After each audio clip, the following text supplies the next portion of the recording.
The iron gate slid open with a final hollow clang. After 20 years behind bars, the old man stepped out, thin, slower, carrying everything he owned in a plastic bag. No family waiting, no apologies, just an address burned into his memory. Home. The house looked the same from the outside. Peeling paint, crooked mailbox, the porch where his wife used to sit every summer evening. His hands trembled as he unlocked the door. The lock turned, but the smell inside wasn't dust or abandonment. It was fresh coffee. Footsteps echoed from the living room. The old man froze. Someone was inside his house. Then a voice spoke. Calm, confident, unfamiliar. "You're early," the stranger said, not even turning around. The old man's heart slammed against his ribs. This wasn't a squatter. This wasn't a mistake. Because on the wall, above the family photo he thought was gone, hung new pictures, and every single one of them told a story he was never meant to survive.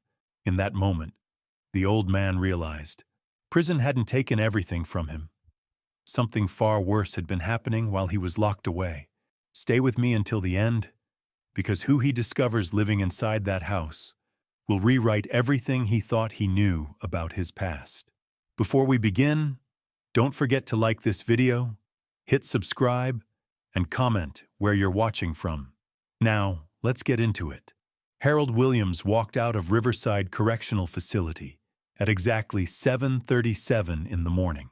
The sun was cutting through the March fog, casting long shadows across the parking lot where nobody waited for him. 20 years. 7,305 days. He'd counted every single one. The plastic bag in his weathered hand contained his entire life. $43 in crumpled bills. A faded photograph of his wife, Sarah. The wedding ring he'd worn for 32 years before they took it from him. And a letter he'd read so many times the paper had gone soft as cloth. That letter changed everything. It had arrived 18 months ago, written in careful handwriting he didn't recognize. 3 sentences that shattered 20 years of believing he had nothing left to lose. Your wife didn't die in that accident. The house on Maple Street is still yours. Come home when you can. No signature. No return address. Just those words that had kept him awake every night since. Harold had tried to trace the letter through the prison mail system. Dead end. He'd asked other inmates if they recognized the handwriting. Nothing. The guards claimed they had no record of who sent it, though Harold suspected they simply didn't care enough to look. For months, he'd convinced himself it was a cruel joke. Someone playing games with an old man who had nothing left to lose. Sarah had been dead for 19 years. The state had told him so. The lawyer had confirmed it. The insurance company had paid out her life policy to her sister, Emma. But doubt is a powerful thing. It grows in the dark corners of your mind until it becomes bigger than certainty. By the time Harold's release date approached, that doubt had consumed every rational thought he possessed. The bus ride from Riverside to Millfield took 4 hours and 37 minutes. Harold sat in the back, watching familiar countryside roll past the grimy windows. Nothing had changed. Yet everything looked different through the eyes of a man who'd been locked away from the world for 2 decades. Technology had exploded while he'd been inside. The other passengers stared at small, glowing rectangles in their hands, their faces illuminated by screens Harold couldn't understand. The bus itself looked newer, cleaner than the ones he remembered. Even the road signs seemed different, more colorful and reflective. But the fields remained the same. The old barns still leaned at precarious angles. The creek that ran alongside Highway 47 still twisted through stands of oak and maple trees that had grown taller in his absence. As the bus pulled into Millfield, Harold's chest tightened with recognition and dread. The town had shrunk somehow. Buildings that had seemed important in his memory now looked small and worn. The pharmacy where Sarah used to pick up her medications had become a cell phone store. The diner where they'd eaten Sunday breakfast for 15 years was boarded up, weeds growing through cracks in the parking lot. But Maple Street remained, the same narrow road lined with modest houses, each one holding memories Harold had tried to forget. The Hendersons' place with its perpetually broken fence. The blue house where old Mr. Kowalski used to sit on his porch, waving at every car that passed. The empty lot where the Miller's house had burned down in 1998. And there, at the end of the street, stood number 42. His house, Sarah's house, the place where they'd planned to grow old together. Harold paid the bus driver and stepped onto the sidewalk with shaking legs. The afternoon sun felt different on his face than the filtered light of the prison yard. Warmer, somehow. More honest. He walked slowly toward the house, his plastic bag rustling with each step. The mailbox still bore his name, though the paint had faded and someone had tried to scratch it off. The front yard needed mowing, but it wasn't the wild tangle of weeds he'd expected. Someone had been maintaining it, at least minimally. The porch steps creaked under his weight exactly as they had 20 years ago. Some things never change. Harold reached into his pocket and withdrew the key he'd carried through every day of his imprisonment. The brass had worn smooth from his nervous handling, but the teeth were still sharp, still perfect. The key slid into the lock like it had never left. Harold turned it slowly, hearing the familiar click of tumblers falling into place. He pushed the door open and stepped inside. That's when everything he thought he knew about the last 20 years shattered like glass. The house wasn't empty. It wasn't abandoned. It wasn't covered in dust or filled with the stale air of a place left to die. The smell hit him first. Fresh coffee, as he'd detected from outside, but also something else. Vanilla candles. The same brand Sarah used to burn every evening after dinner. The scent transported him back 20 years in an instant, to a time when coming home meant warmth and love and the promise of tomorrow. But Sarah was dead. Had been dead for 19 years. The state had told him so. The living room looked exactly as he remembered it, but different. The same furniture, but arranged slightly differently.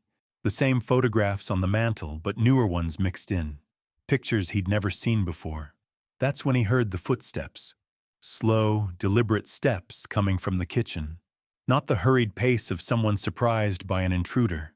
Not the careful movements of someone trying to hide. These were the footsteps of someone who belonged here. Someone who was expecting him. Harold's heart hammered against his ribs as a figure appeared in the doorway between the living room and kitchen. A woman, maybe 60 years old, with silver hair and kind eyes. She wore a blue dress Sarah would have loved, and an expression Harold couldn't read. "You're early," she said, her voice calm and steady. "I wasn't expecting you until evening." Harold stared at her, his mouth dry as sand. This wasn't Sarah. Sarah would be 73 now if she were alive, and this woman was clearly younger. But there was something familiar about her face, something that made his chest tight with recognition he couldn't place. "Who are you?" Harold managed to whisper. The woman smiled, a sad, gentle expression that seemed to carry the weight of decades. "My name is Claire," she said. "I've been waiting for you for a very long time." Harold stood frozen in his own doorway, staring at this woman who spoke his name like she'd been saying it for years. Claire. The name meant nothing to him, yet everything about her presence felt deliberate, planned, inevitable. "I don't understand," Harold said, his voice barely above a whisper. "This is my house. My wife died 19 years ago. You shouldn't be here." Claire's smile never wavered, but something shifted in her eyes. Sadness, maybe, or pity. She gestured toward the couch, the same faded green sofa where he and Sarah used to watch the evening news together. "Please sit down, Harold. There's so much you need to know." But Harold couldn't move. His eyes were fixed on those photographs above the mantel, the ones that shouldn't exist. Pictures of Sarah, yes, but not the Sarah he remembered. These photos showed her older, gray-haired, laughing with people he didn't recognize. In one, she stood next to a man Harold had never seen before, her hand resting on his arm with casual intimacy. In another, she held a baby, a child who couldn't be more than 5 or 6 years old in the photo, which meant it had been taken long after Sarah was supposed to be dead. "Those pictures," Harold said, pointing with a shaking hand. When were those taken? Claire followed his gaze and sighed deeply. The most recent one was taken 3 years ago. Sarah was visiting her granddaughter. The words hit Harold like a physical blow. Granddaughter. Sarah had a granddaughter, which meant she'd had children, which meant she'd lived, which meant everything he'd been told, everything he'd believed, everything he'd grieved for 20 years was a lie. She's alive? Harold said, the words coming out strangled and raw. She was alive, Claire corrected gently. Sarah passed away last winter. Natural causes. She was 71. Harold's legs gave out. He collapsed onto the couch, the plastic bag falling from his nerveless fingers and spilling its meager contents across the floor. $43 in crumpled bills. A faded photograph. A wedding ring that suddenly felt meaningless. I don't understand, he repeated, but the words came out as a sob. Claire moved to the kitchen and returned with a cup of coffee. The mug was one Harold recognized. Part of the set Sarah had bought for their 10th wedding anniversary. She set it on the coffee table in front of him and sat down in the chair across from the couch. Sarah's chair. 20 years ago, after your arrest, Sarah was devastated, Claire began, her voice measured and careful. She believed in your innocence completely, but the evidence against you was overwhelming. The police, the lawyers, everyone told her you were guilty of that robbery, that you'd killed that security guard. Harold looked up at her, his eyes burning. I didn't do it. I was never even in that part of town that night. I was here with Sarah. She was my alibi. I know, Claire said simply. But your alibi wasn't enough. The prosecution tore it apart. They said Sarah was lying to protect you. They said married couples couldn't testify for each other in cases like this. They made her look like an accomplice. The coffee grew cold as Claire continued the story Harold had never heard. How Sarah had sold everything to pay for appeals lawyers. How she'd mortgaged the house, spent her inheritance, borrowed money from family members who stopped returning her calls when the legal bills mounted and the appeals failed. How she'd finally been forced to make an impossible choice. Emma, her sister, came to her with an offer, Claire said. Emma knew people, people with connections, people who could make problems disappear, but only if certain conditions were met. Harold's blood turned to ice. Emma had always hated him, had opposed their marriage from the beginning. She'd called him worthless, said Sarah deserved better, predicted their relationship would end in disaster.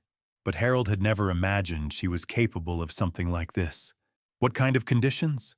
Sarah had to disappear. Completely. New identity, new life, new everything. In exchange, Emma would make sure the case against you fell apart. The real evidence would surface. The actual perpetrator would be caught. You'd be exonerated and released. But that never happened. Harold said, his voice hollow. I served every day of my sentence. Claire nodded sadly. Because Sarah couldn't go through with it. She'd already started the process, already begun building her new identity, when she realized what it would mean. You'd get out of prison to find her dead. You'd spend the rest of your life grieving for someone who was actually alive somewhere else, living under another name. The room spun around Harold as the full scope of the betrayal became clear. Not just Emma's betrayal, but the systems. The lawyers who'd taken Sarah's money and delivered nothing. The police who'd built their case on circumstantial evidence and witness testimony that was later proven false. The prosecutors who'd destroyed his alibi by painting his wife as a liar. So she chose to let me rot in prison instead, Harold said bitterly. No, Claire said firmly. She chose to wait for you. She took Emma's help with the new identity, but she used it differently. She became someone else, yes, but she stayed close. She kept the house. She kept track of your case. She never stopped fighting for your innocence, Harold. She just did it from the shadows. Claire reached into a drawer in the side table and pulled out a thick folder. Inside were legal documents, correspondence with lawyers, private investigator reports, newspaper clippings, years' worth of evidence that someone had been working tirelessly to clear Harold's name. This is what Sarah spent the last 20 years doing, Claire said, spreading the papers across the coffee table. She found the real perpetrator. She tracked down witnesses the police had ignored. She uncovered evidence that the prosecution had buried. She built a case so solid that even the most corrupt judge couldn't ignore it. Harold picked up one of the documents with trembling hands. It was a letter to the state attorney general, dated just 6 months earlier, requesting a full review of his case. The signature at the bottom read Claire Morrison. But the handwriting was unmistakably Sarah's. "You're not Claire," Harold said, the pieces finally falling into place. The woman across from him smiled sadly and shook her head. "Claire Morrison died in a car accident 22 years ago. Sarah borrowed her identity when she needed to disappear. But she was always Sarah to me, even when she had to be Claire to everyone else." "Then who are you?" "I'm her daughter," the woman said simply. "Our daughter. The one she was pregnant with when you went to prison. The one she never got to tell you about." Harold's world tilted off its axis for the second time in 10 minutes. A daughter. He had a daughter. This woman sitting across from him, with Sarah's eyes and Sarah's gentle smile, was his child. The child he'd never known existed. "Your name," he whispered. "Hope," she said. "Mom named me Hope because she said you'd need something to hope for during the dark years." She was right. Harold stared at Hope, trying to reconcile this reality with everything he'd believed about his life. He'd spent 20 years in prison thinking he'd lost everything. His freedom, his wife, his future, his reason for living. But Sarah had been alive, working to free him, raising their daughter, keeping their home. "The letter," Harold said suddenly. "The one that told me to come home. You sent it." Hope nodded. "Mom's health was failing. The doctors said she had maybe a year left. She'd been planning to reveal everything once your case was overturned. But time was running out. She wanted to see you again before she died. But she was also terrified of what 20 years in prison might have done to you. So you tested me. You sent that letter to see if I'd come. We had to know if you still cared, if you'd given up on the idea of home, of family, of us." The letter was vague enough that if you'd moved on, if you'd built a new life somewhere else, you might have ignored it. Harold looked around the living room, really seeing it for the first time. The subtle changes made sense now. Sarah had lived here, but as Claire. She'd maintained the house not as a shrine to their past, but as a home for their future, a place where they could rebuild when justice finally prevailed. "She never gave up on me," Harold said, the words heavy with 20 years of grief and love and loss. "Never," Hope confirmed. "Even when everyone else said you were guilty. Even when the appeals failed. Even when I was young and angry and asked why she was wasting her life on someone who might never come home. She never stopped believing in your innocence." Harold picked up the faded photograph that had spilled from his plastic bag. It showed him and Sarah on their wedding day, young and hopeful and certain that love could conquer anything. He'd carried that picture through every day of his imprisonment, but now it felt different. Not like a memorial to something dead, but like a promise that had finally been kept. "I want to see her grave," Harold said quietly. Hope smiled through tears that had been building throughout their conversation. "I was hoping you'd say that. She's buried in Riverside Cemetery, under her real name, Sarah Williams. She made sure of that. She said when you came home, you'd need to know where to find her." As the afternoon sun slanted through the windows of the house he'd never really lost, Harold Williams began to understand that sometimes the worst thing that can happen to you is also the beginning of something beautiful. Prison had taken 20 years of his life, but love, real love, had been working behind the scenes all along to make sure those years weren't wasted. He had a daughter, he had a home, and somewhere in Riverside Cemetery, under a headstone that bore her true name, Sarah was waiting for him to finally come home and say goodbye. But first, there was so much more Hope needed to tell him about the woman who'd spent 20 years moving heaven and earth to set him free. Free. Hope reached into another drawer and pulled out a thick manila envelope, its edges worn from handling. "There's more, Dad.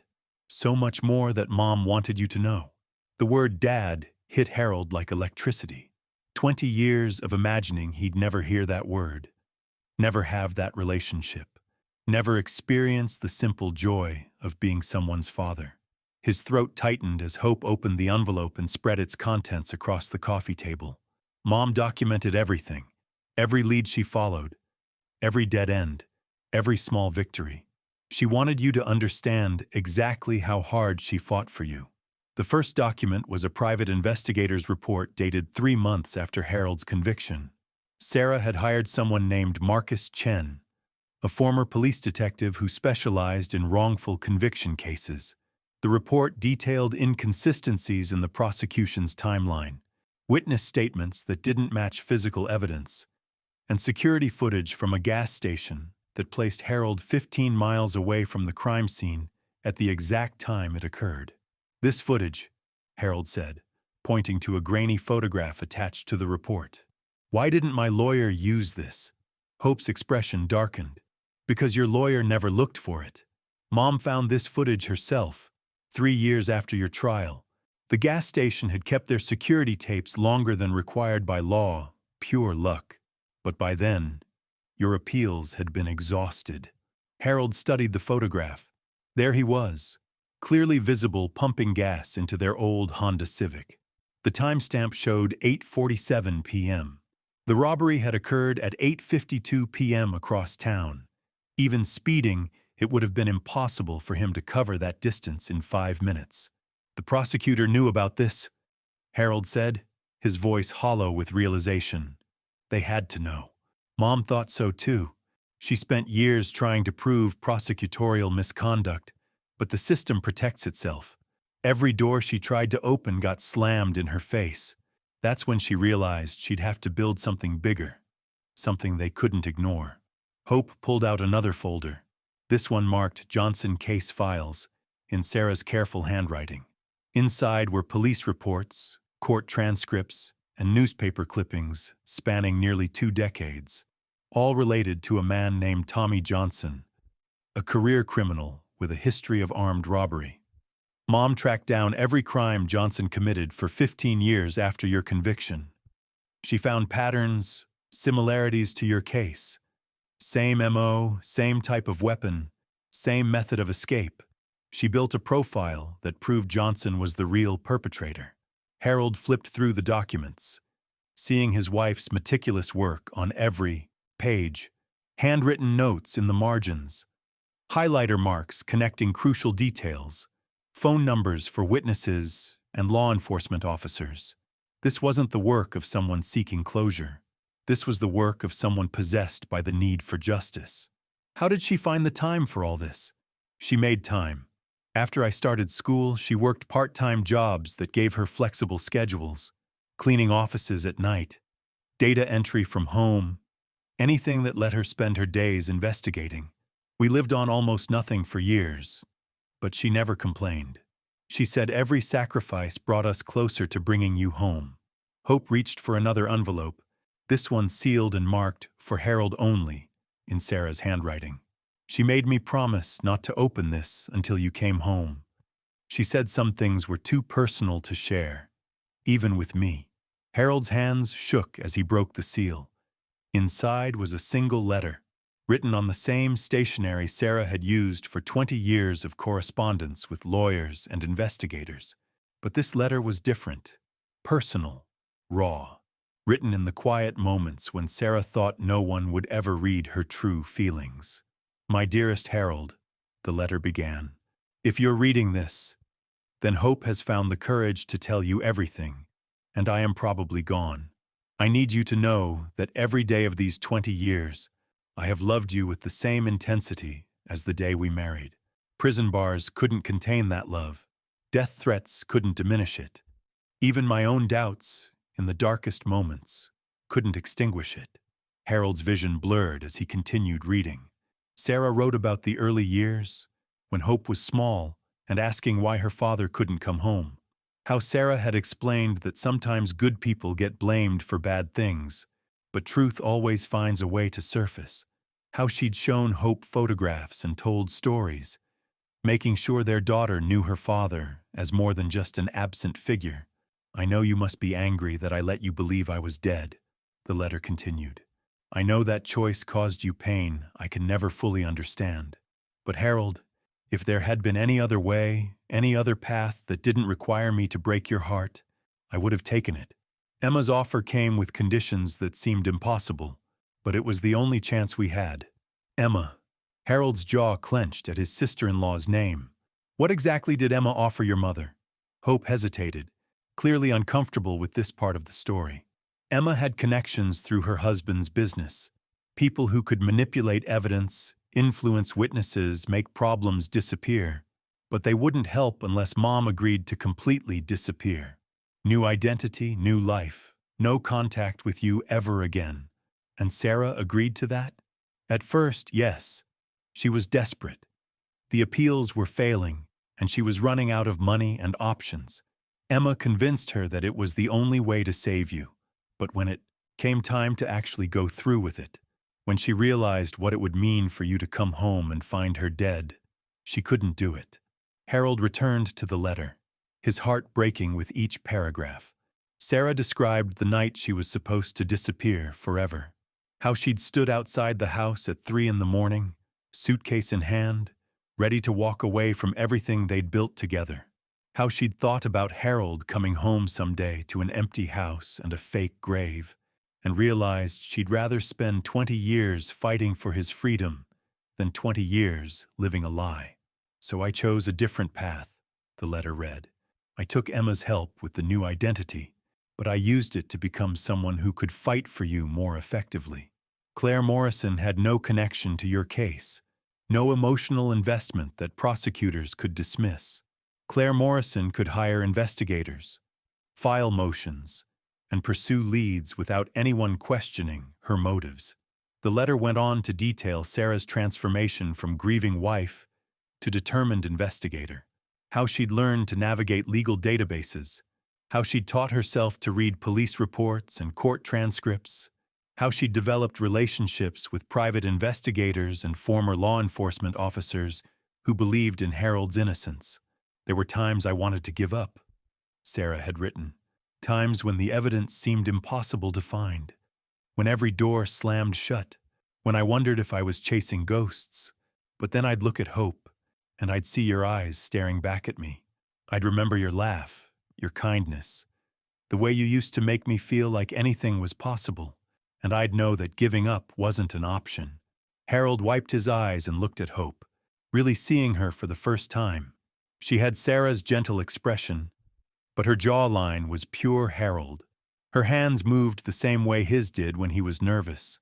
20 years of missed birthdays, missed bedtime stories, missed school plays and graduation ceremonies. 20 years of not knowing his daughter existed. "Tell me about growing up," Harold said quietly.